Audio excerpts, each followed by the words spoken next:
Welcome to Pody Says, PettyRevenge, for all the stories of small victories over those who've wronged someone.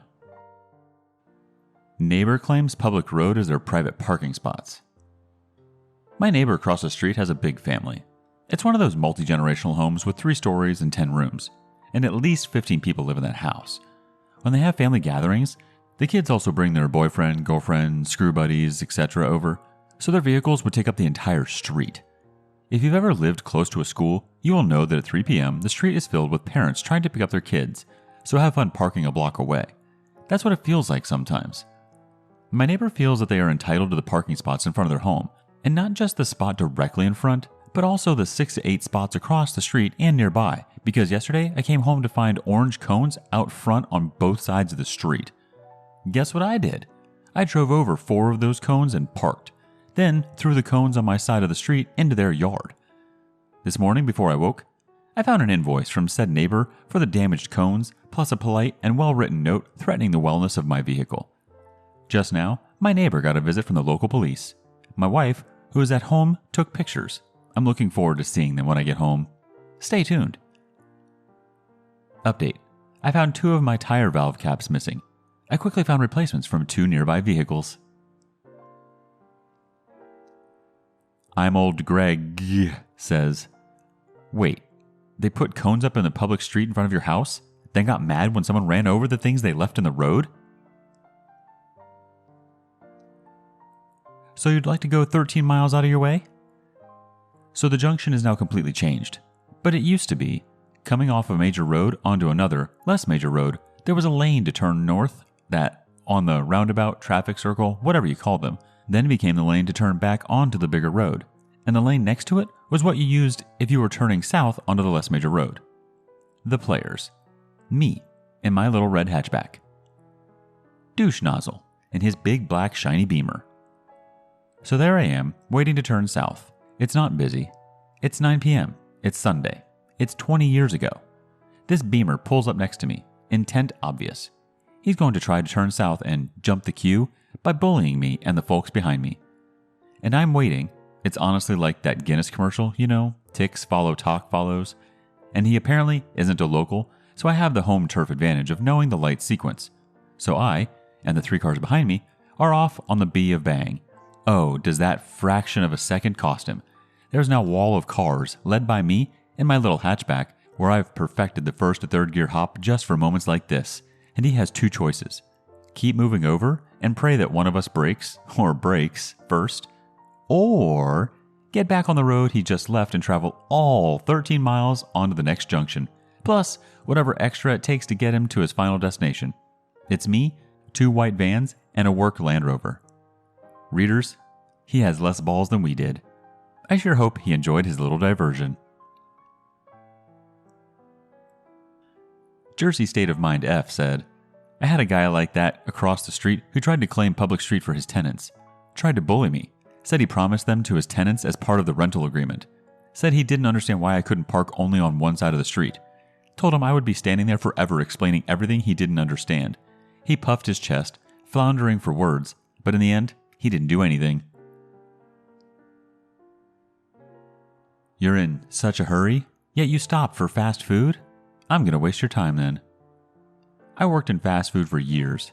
I was a manager at a popular fast food chain, and the chain I worked at was kind of relaxed about a lot of things. During lunch and dinner rush, our drive-thru, DT, was packed. No less than 10 cars waiting at a time, and our lobby was just as busy with a line to the door.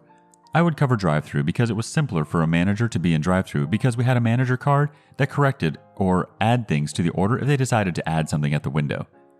At least 4 times a shift, I would have people yell at me while they were at the speaker that the line was going too slow. My drive-thru times were top 3 out of all the stores in the city, every shift meaning our line moved faster than the other 23 or 25 stores. When they get to the window, they'd complain some more that I'm late for work, or the drive-thru is supposed to be faster than going in, or crap like that.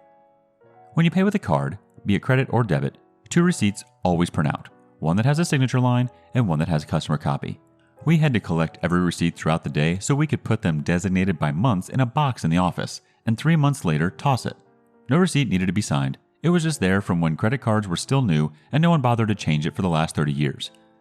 Basically, If you were rude or in a rush and pushy, I would take my time for the receipt to print, tell them I needed a signature, and then fumble for a pen for like a minute, and then have them sign it. Again, it didn't need to be signed, and I only did it to a-holes, and every time they'd get upset with me because, "This has already taken forever." I never broke my smile or upbeat demeanor. I never raised my voice. I never talked down to a customer. I simply wasted an additional minute or two of their time. Eventually, I told my boss about how I did that, and it became this unofficial store policy to make a-holes sign the receipts. Edit. A lot of you don't realize how drive-thrus work, and some are just real butthurt you're a rude customer and feel like you were called out on your behavior or something.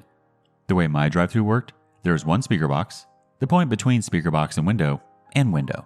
One car is not supposed to wait more than a total of 17 minutes. They should not be waiting more than 4 minutes at the speaker box, no more than 5 minutes waiting in line to the window, and no more than 8 minutes at the window.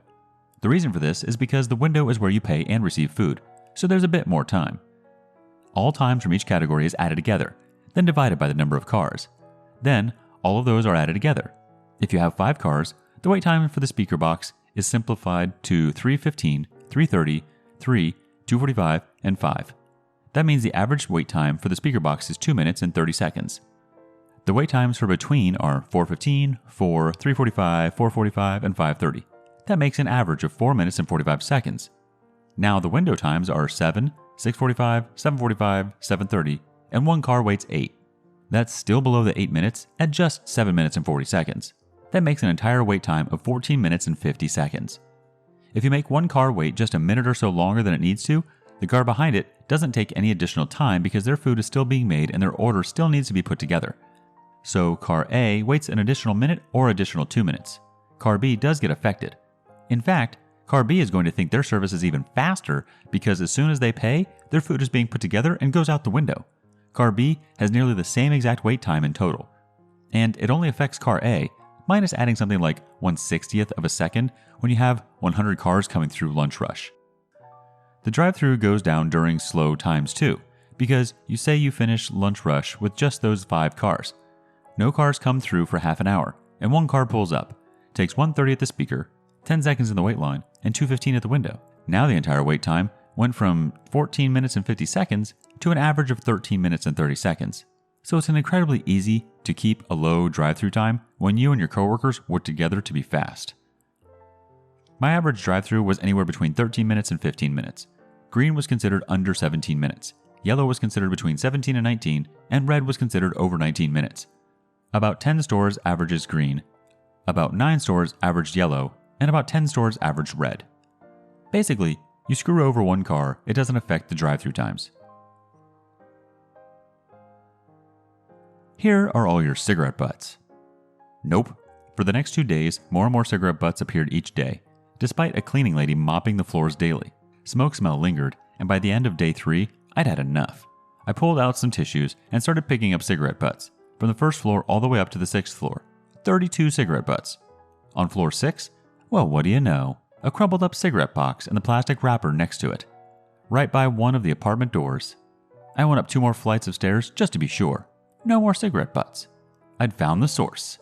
I dumped all 32 cigarette butts and the dirty tissues at their door. Since that day, I never smelled smoke or saw a cigarette butt in the stairwell again.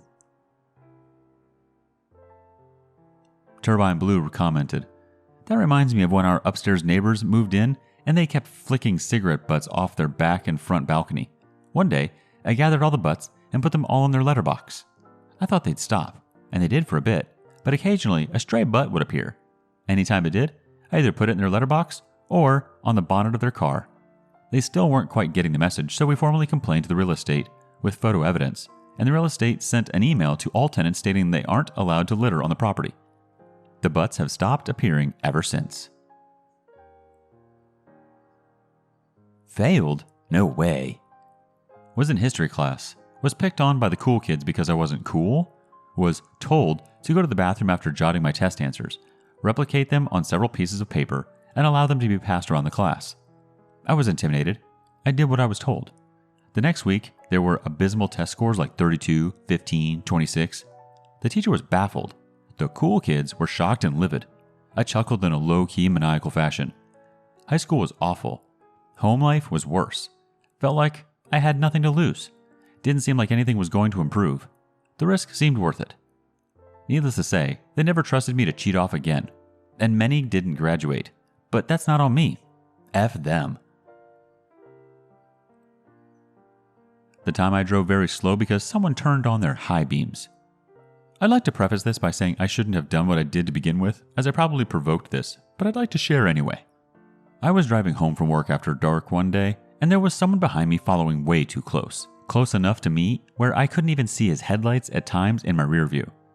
So, getting annoyed and worried of being rear-ended, I gesture out the window to back off. He didn't like this, and he toggles his high beams and keeps them on, I guess to be petty. I flip my rear view down and start dropping speed. For the next several miles, I'm going less than half the speed limit, and this is on a very straight and empty country road. It was just me and him, so nobody else was affected. I was expecting him to pass me, double yellow, and if he did, I was going to follow him with my high beams on. He didn't though. I felt pretty good about that, no matter how insignificant it was.